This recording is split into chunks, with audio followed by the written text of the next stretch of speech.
আসসালামু আলাইকুম ওয়া রাহমাতুল্লাহি ওয়া বারাকাতুহু।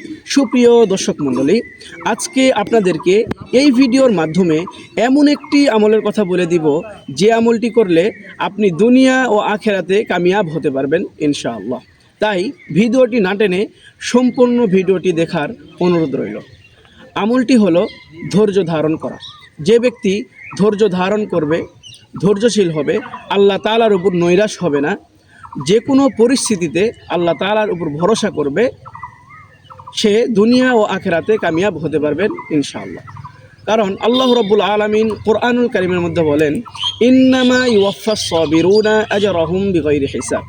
যে ব্যক্তি ধৈর্য ধারণ করবে, যে কোনো পরিস্থিতিতে আল্লাহ তাআলার উপর ভরসা করবে, আমি তাকে বেহিসাব প্রতিদান দান করব। আল্লাহ রাব্বুল আলামিন অন্য এক জায়গায় বলেন, ইন্নাল্লাহা মাআস সাবিরিন। নিশ্চয়ই আল্লাহ তাআলা ধৈর্যশীলদের সঙ্গে আছেন। যদি আল্লাহ তাআলা আপনার আমার সঙ্গে থাকে, তাহলে আমাদের আর টেনশন কোথায়? সেজন্য আমরা সকলেই যে কোনো পরিস্থিতিতে ধৈর্যশীল হব, আল্লাহ তাআলার উপর ভরসা রাখবো ইনশাআল্লাহ। আল্লাহ রাব্বুল আলামিন আমাদের সবাইকে এ আমল করার তৌফিক দান করুক। সকলেই বলি আমিন। আসসালামু আলাইকুম ওয়া রাহমাতুল্লাহি ওয়া বারাকাতুহু।